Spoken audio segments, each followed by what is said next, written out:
The fog rolled in like a shroud, thick and heavy, clinging to the harbour town. A cold wind howled, biting through coats and chilling bones. Then it emerged from the gloom, a ship, silent and spectral, gliding towards the harbour. The ghostly vessel drifted closer, revealing its skeletal frame. Its sails, shredded remnants of their former glory, flapped listlessly in the wind.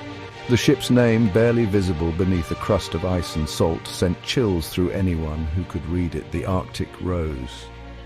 An icy dread settled over the town, a premonition of something sinister lurking aboard the ghost ship.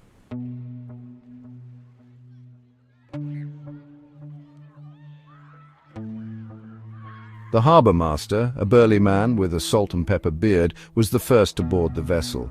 He cautiously stepped onto the deck, his boots crunching on the thin layer of ice that coated the wood. The silence was deafening. The captain's log lay open, its pages filled with frantic scribbles that ended abruptly mid-sentence. The final words, scrawled in a hand heavy with fear, sent a chill down his spine. "Don't let it in!" Sitting at the table, frozen solid in a tableau of horror, were the ship's crew. Their faces were contorted in silent screams, their eyes wide with terror. The Arctic Rose held a secret, one as cold and unforgiving as the icy depths from which it had emerged.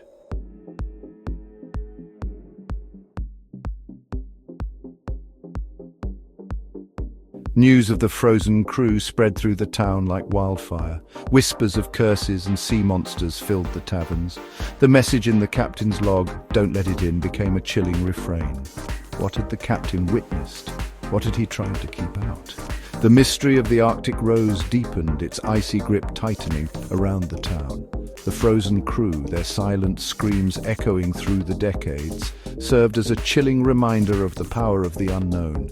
The sea, it seemed, had returned its dead, but not without a price. It had delivered a mystery, a warning, and a terror that would linger long after the fog had cleared.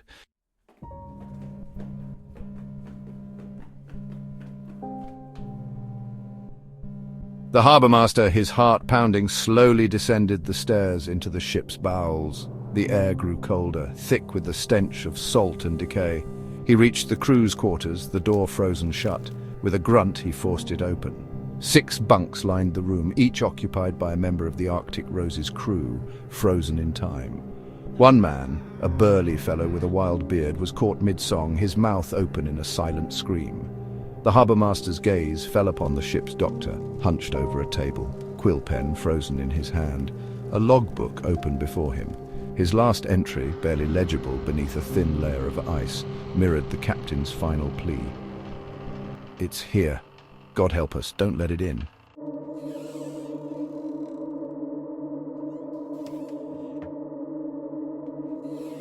Venturing further into the icy labyrinth of the ship, the harbour master stumbled upon the galley.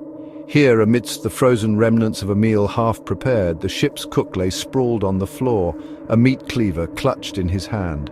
His face, contorted in a silent scream, was a mask of terror and agony, but it was the look in his eyes that truly chilled the harbour master to the bone.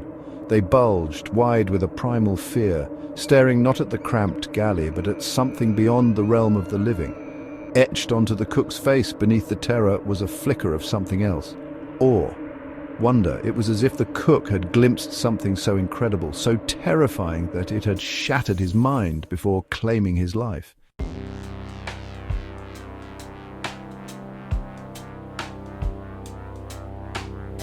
Moving deeper into the frozen heart of the ship, the harbour master discovered a scene of desperate struggle. In a narrow corridor leading to the ship's cargo hold lay 2 more crewmen, locked in a macabre embrace. One, a giant of a man with a thick, tangled beard, lay sprawled on the ground, a look of pure hatred etched on his face. His hand, frozen stiff, grasped a harpoon, its point buried deep in the chest of his shipmate. The other man, smaller, frailer, had a look of desperate pleading in his eyes, his hand outstretched as if begging for mercy. His lips were parted, frozen in the act of uttering a word, a name, a plea, or perhaps a warning. There was something more to this struggle, something sinister and unsettling.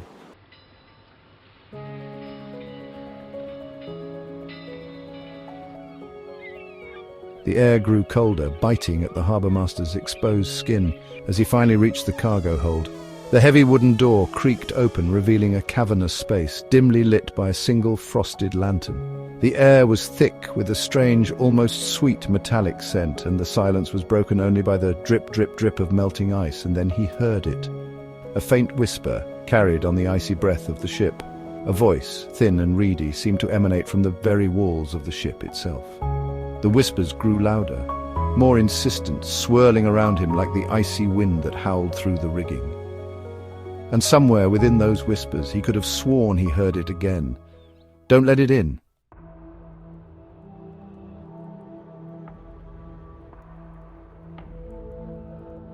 Back on shore, the harbour-master huddled in his small, fire-warmed cottage, the captain's logbook laid out on the table before him. His hands trembled as he reread the final entries, each word a chilling testament to the terror that had gripped the Arctic Rose, day 27. A fog has descended upon us, thick as a wool blanket. The men are nervous, and I can't blame them. The silence is unnerving, broken only by the creak of the ship and the distant cries of unseen birds. We should have reached the shipping lanes by now, but the fog shows no sign of lifting. Day 30. I saw it today. A shape, vast and dark, moving beneath the fog. There is something out there, something evil.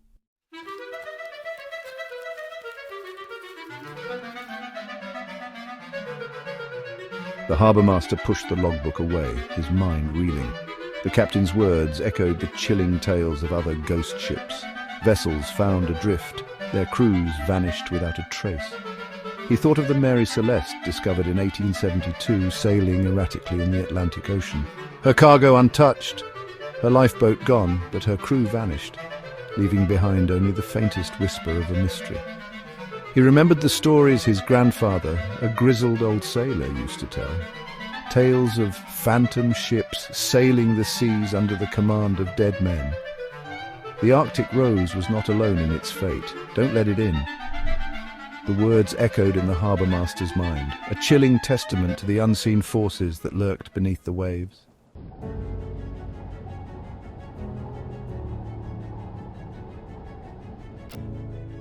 The frozen crew of the Arctic Rose became a macabre puzzle, one that drew scientists and experts from around the globe. Physicians, their faces etched with confusion, examined the bodies, baffled by the instant death, the perfectly preserved terror etched on their faces. Meteorologists, poring over weather charts and satellite imagery, searched for an explanation, some freak atmospheric anomaly that could have plunged the ship into a sudden, deadly freeze. Theories were proposed, debated, and ultimately discarded. Some suggested a rogue wave, a towering wall of water capable of flash freezing anything in its path. Others posited a rare meteorological phenomenon known as a supercooled mist, a dense fog capable of instantly freezing flesh on contact. But none of these theories could fully explain the chilling tableau aboard the Arctic Rose. The scientific world, accustomed to rational explanations and empirical evidence, was faced with a chilling truth. Some mysteries defied logic, some horrors transcended the realm of the natural.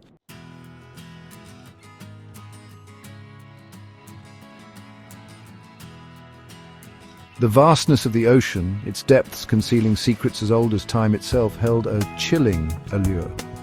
For centuries, sailors had spun tales of sea monsters and mermaids, of ghost ships and cursed waters.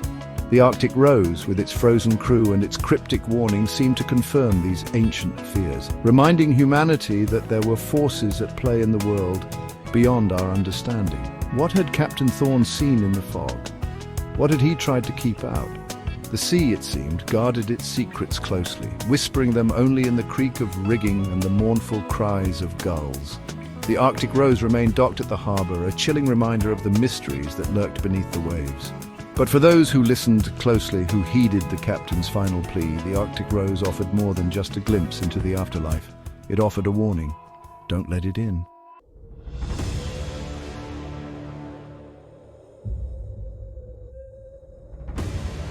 The frozen tableau aboard the Arctic Rose, the silent screams etched on the faces of her crew, whispered of a horror beyond human comprehension.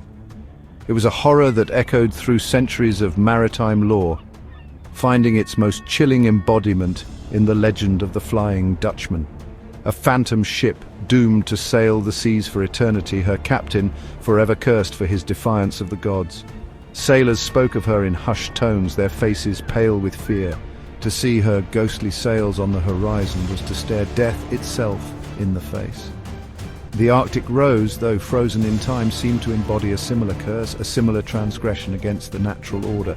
Was Captain Thorne's final message, his desperate plea to don't let it in, a reflection of Vanderdecken's own defiance, a warning to those who dared to challenge the power of the sea?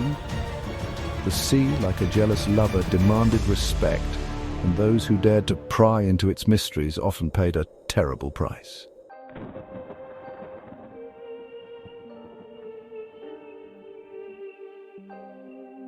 The Lady Lovibond, a British schooner, vanished off England's coast in 1748, adding a chilling layer of romantic tragedy to maritime hauntings. On her maiden voyage, she carried the captain's bride, Annette. Consumed by jealousy, the first mate steered the ship onto the Goodwin Sands. The Lady Lovibond reappears every 50 years, a ghostly apparition sailing the waters where she met her doom. Witnesses speak of a phantom crew, their faces frozen in terror, and a solitary figure at the helm with burning eyes.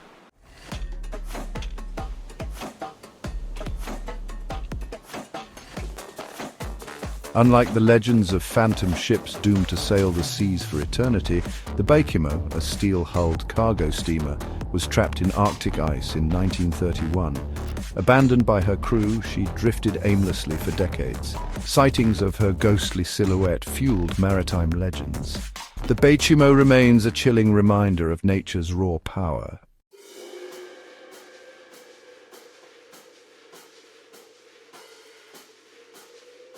The Arctic Rose, with its frozen crew and its cryptic warning, had unearthed not just a mystery but a profound sense of unease.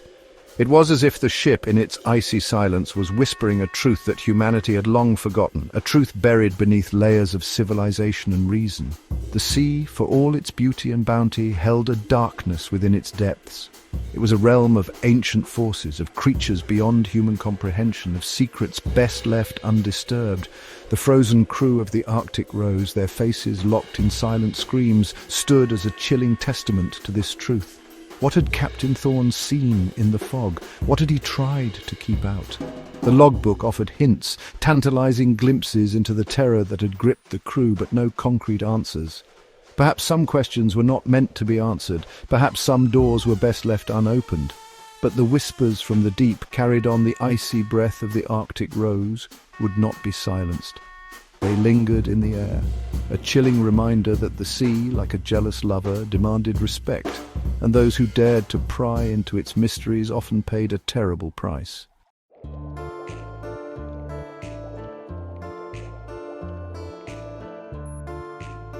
The scientific world struggled to make sense of the Arctic Rose's Frozen Tableau. How could an entire crew be frozen solid in an instant? What force of nature could possess such chilling speed and precision? The harbour master, haunted by the silent screams, delved into research, consulting scientists and maritime experts. He learned of water's extraordinary properties, its ability to exist in multiple states, and the balance between temperature and pressure. He devoured papers on hypothermia, on the body's reaction to extreme cold and instant death from sub-zero temperatures, but none of it added up. The human body fought against the cold, its systems slowing gradually. Instantaneous freezing defied the laws of physics. The harbour master was drawn back to the captain's logbook, to the chilling phrase, "Don't let it in." What force could freeze a man solid as he screamed into the void?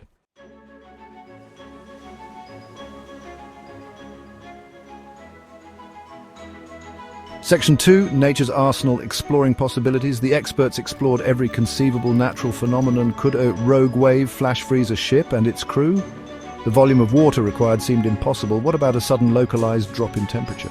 Could an extreme cold front have plunged the temperature around the Arctic Rose to unimaginable lows? Such events were usually accompanied by blizzards and ice storms. The captain's log mentioned only thick, disorienting fog. None of these phenomena could explain the frozen tableau aboard the Arctic Rose. It was as if some unseen hand had frozen the crew in an instant.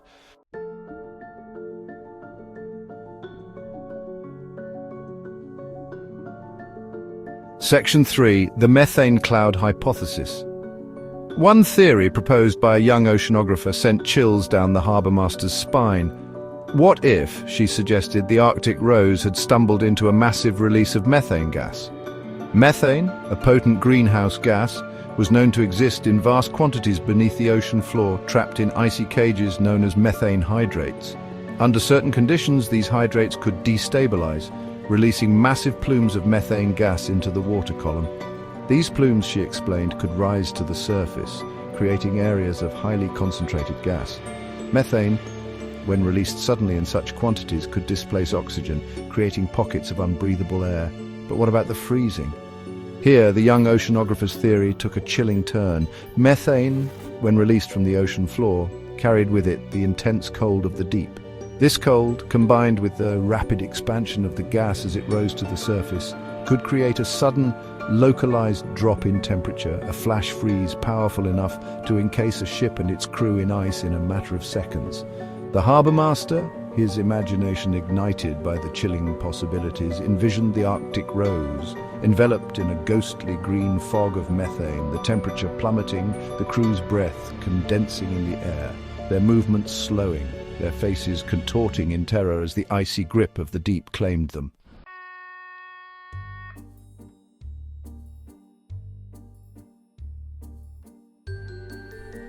Section 4. A chilling possibility. The methane cloud hypothesis, while terrifying in its plausibility, still left one crucial question unanswered. The captain's final message, his desperate plea to don't let it in. What was the it that Captain Thorne had feared? Was it merely the cold, the suffocating embrace of the methane cloud, or did the captain sense something more, something sinister, lurking within the icy depths?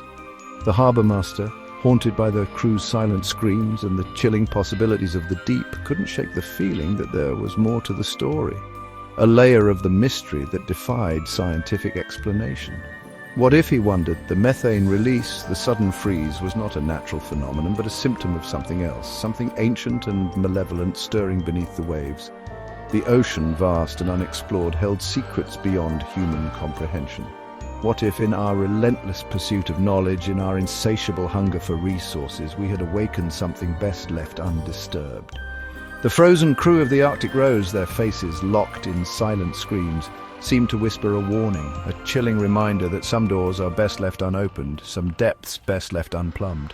The harbour master paced his study, the floorboards groaning under his steps. The logbook lay open, the captain's final words burning in his mind. Don't let it in. But what if it wasn't a what, but a who? What if the Arctic Rose stumbled into a realm of ancient power? He thought of old sailors' tales, whispered around flickering lamps, tales of creatures lurking in the deepest trenches where the pressure could crush a man's soul, creatures of immense power, their minds as vast as the ocean. He'd dismissed these stories as superstition, the ramblings of men staring into the abyss.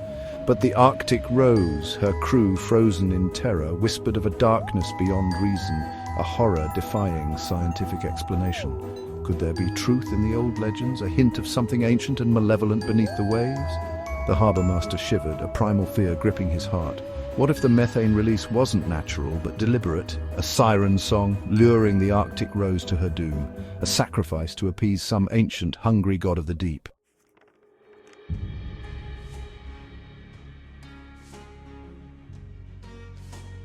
The harbour master delved into forgotten texts drawn to legends of the Kalupalik, Inuit spirits in the icy Arctic waters. These creatures lured victims with haunting cries. He read of the Ningen, cryptids in Antarctic waters with black eyes. Their presence heralded disaster and despair. The ocean, a realm of power and beauty. Could the Arctic Rose have strayed too close? The harbour master, lost in myth and speculation, saw the frozen crew's faces as desperate pleas, their souls trapped in an icy purgatory.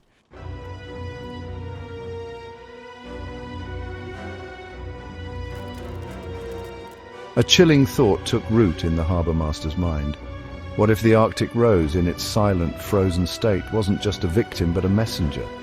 What if Captain Thorne's final warning, don't let it in, wasn't just a desperate plea for his own soul, but a warning to all of humanity?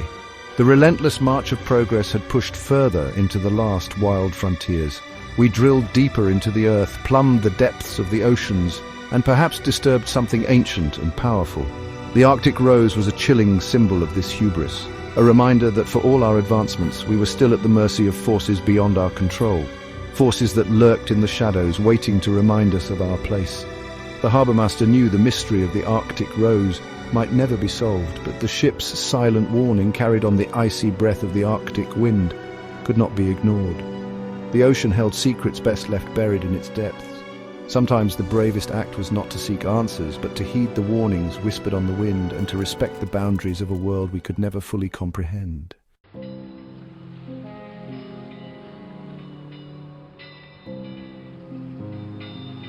The harbourmaster stood on the docks. The Arctic rose, a monolith of ice and secrets, loomed over him. The setting sun painted the ice a bloody red.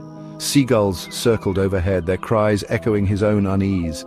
He was a man of the sea, his life ruled by its rhythms, but the sea held a new terror for him now. He thought of the frozen crew, their faces locked in silent screams, their final moments of terror.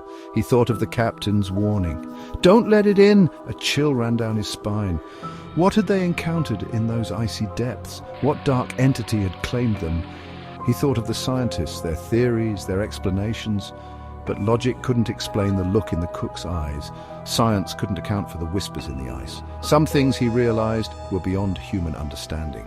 The Arctic rose was a warning, a chilling testament to the unfathomable depths of the sea and the ancient, unknowable forces that might lurk within, a force that could freeze a man solid, preserving his terror for all eternity.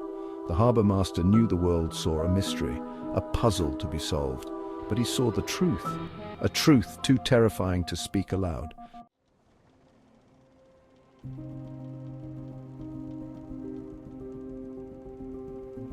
The harbourmaster turned away from the icy tomb of the Arctic rose.